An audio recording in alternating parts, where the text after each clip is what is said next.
8 marzo, un patto di alleanza. Nella bandiera che rappresenta l'umanità, su campo verde, speranza che non ne abbandona, una figura delicata ma forte, una donna.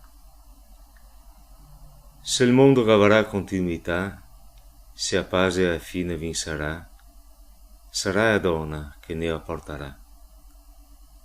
Per secoli bistratata, ignorata, usata, addirittura venduta o comprata, scambiata con dovacche o tre camei, terra arada per coltivare potei, da pochi anni ti t'ha rivalutà, lottando in solitudine con tanta dignità. Ogni conquista ti era pagata in natura con tanto coraggio e tanta paura.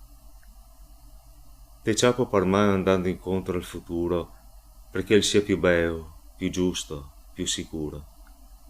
Un patto di alleanza, fra diversi ma uguai, in un mondo ostile che non ne perdona, fra me povero uomo e ti, povera donna. A suggerar sto patto un massetto de mimosa, fia, mamma, sorella, amiga, sposa.